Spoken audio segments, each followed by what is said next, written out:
Assalamualaikum warahmatullahi wabarakatuh teman-teman. Jumpa lagi bersama saya Anton. Di video ini kita masih membahas soal P3K keperawatan. Dan kali ini kita akan membahas materi tentang keperawatan jiwa dan sedikit tentang etika keperawatan. Kita langsung saja ke soal yang pertama. Seorang laki-laki 16 tahun masuk rumah sakit jiwa 4 tahun yang lalu karena suka menyendiri di rumah dan tidak mau berinteraksi dengan orang lain selain keluarganya. Hasil pengkajian, klien merasa malu karena tidak lulus SMP, merasa dirinya tidak berguna, dan membuat kecewa keluarga. Saat ini klien terlihat murung dan sedih. Apakah masalah keperawatan pada kasus tersebut? A. Isolasi sosial, B. Risiko bunuh diri, C. Perilaku kekerasan, D. Defisit perawatan diri, atau E. Harga diri rendah. Untuk menentukan diagnosa keperawatan, kita cukup melihat dari hasil pengkajian.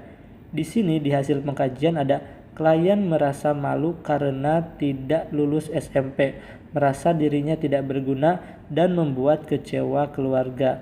Ini merupakan tanda-tanda dari harga diri rendah yang E.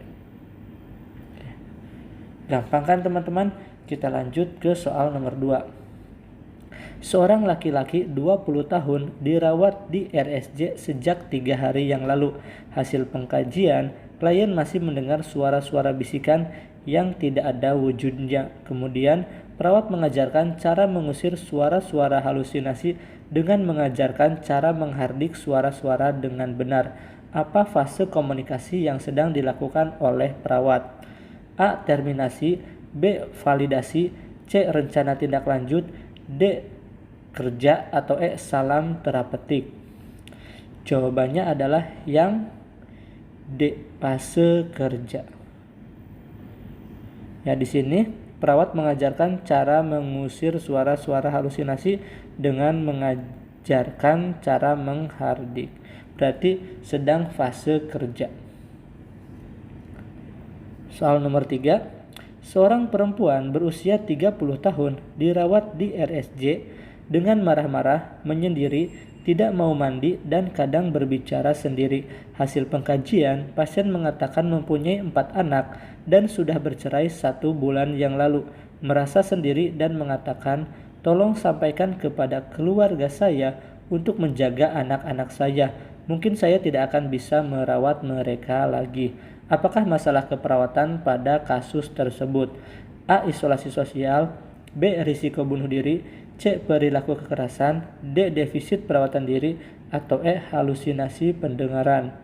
Di sini dari hasil pengkajian, pasien mengatakan tolong sampaikan kepada keluarga saya untuk menjaga anak-anak saya. Mungkin saya tidak akan bisa merawat mereka lagi. Ini merupakan tanda-tanda dari risiko bunuh diri yang B. Soal berikutnya.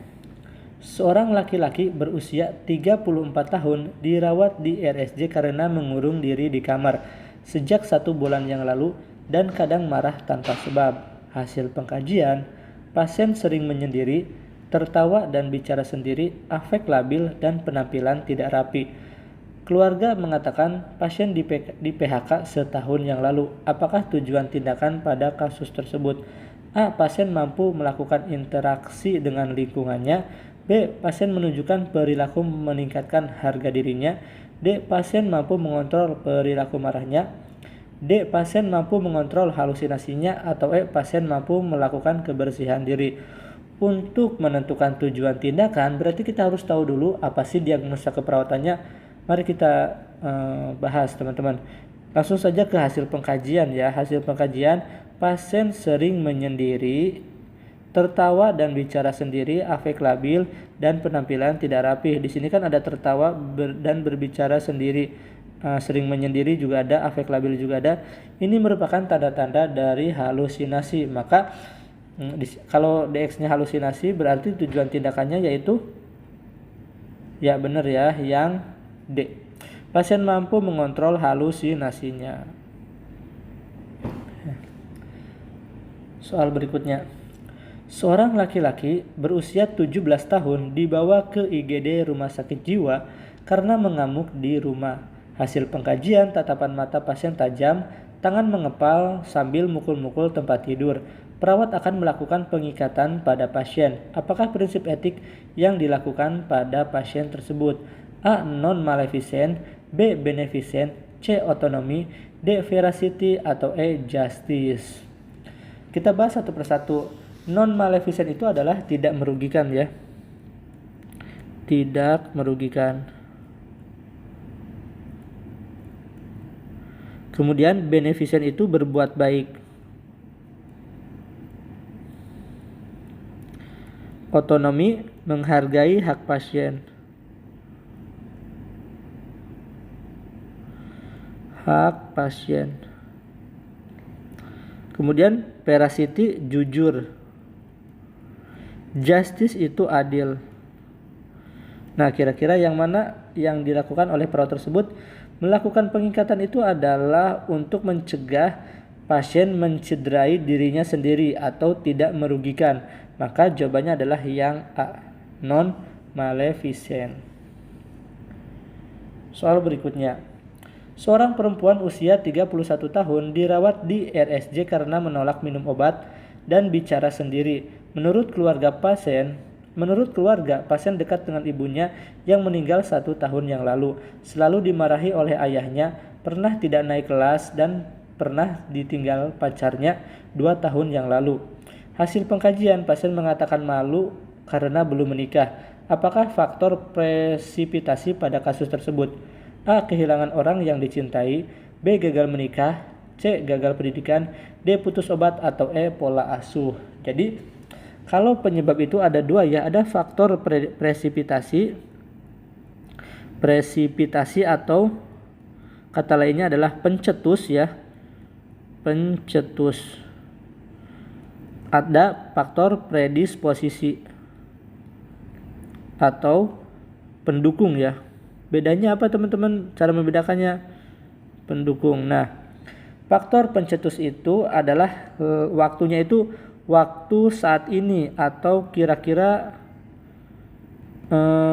kurang dari 6 bulan atau 7 bulan ya. Kurang dari 6 bulan.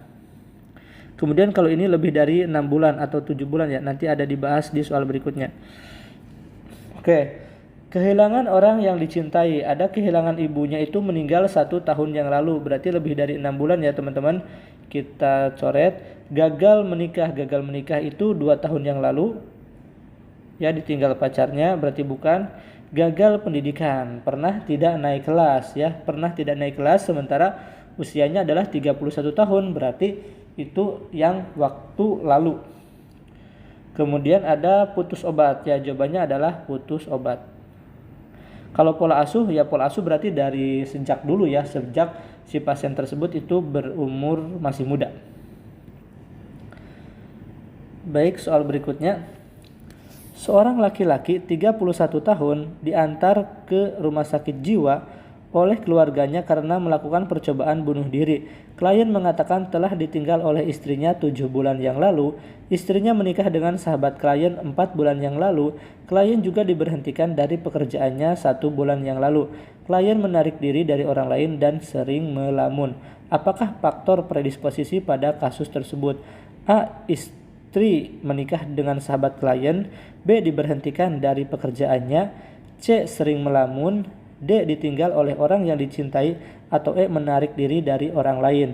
Nah, di sini faktor predisposisi berarti faktor yang lama, lebih dari 6 bulan ya, lebih dari 6 bulan. Yang mana kira-kira yang lebih dari 6 bulan? Istri menikah dengan sahabat klien itu adalah 4 bulan yang lalu, berarti bukan. Diberhentikan dari pekerjaannya 1 bulan yang lalu. Sering melamun itu tanda dan gejala ya, sering melamun. Kemudian ditinggalkan oleh orang yang dicintai, bisa ya, 7 bulan yang lalu istrinya meninggalkan ya, maksudnya ya ditinggalkan oleh istrinya 7 bulan yang lalu. Kemudian menarik diri dari orang lain juga merupakan tanda dan gejala. Jadi jawabannya adalah yang D. Baik, kita ke soal nomor 9. Fase kehilangan yang benar adalah A. Denial, anger, depresi, bargaining, acceptance. B. Denial, acceptance, bargaining, anger, depresi. Kemudian C. Denial, depresi, bargaining, anger, acceptance. D. Denial, bargaining, anger, depresi, acceptance. Atau E. Denial, anger, bargaining, depresi, dan acceptance. Ya, jawabannya adalah yang E. Denial. Denial itu adalah penolakan ya, penolakan atau menolak fakta. Kemudian anger itu marah. Ya, kalau penolakan itu ditandai dengan saya tidak percaya gitu kan, ada kata-kata saya tidak percaya. Kalau marah ya parah, tangan mengempal, mata melotot, bicara keras, itu marah. Kemudian bargaining itu menimbang-nimbang ya, atau berandai-andai. Misalnya andai saja saya tidak pergi menggunakan sepeda motor gitu kan, mungkin saya tidak akan kecelakaan. Kemudian depresi itu ya depresi, sering menyendiri, sering murung gitu kan. Kemudian acceptance itu adalah penerimaan. Oke, jadi jawabannya adalah yang E. Baik teman-teman, itu saja yang bisa saya sampaikan pada video kali ini. Semoga bermanfaat. Kita bertemu lagi di video selanjutnya. Terima kasih. Wassalamualaikum warahmatullahi wabarakatuh.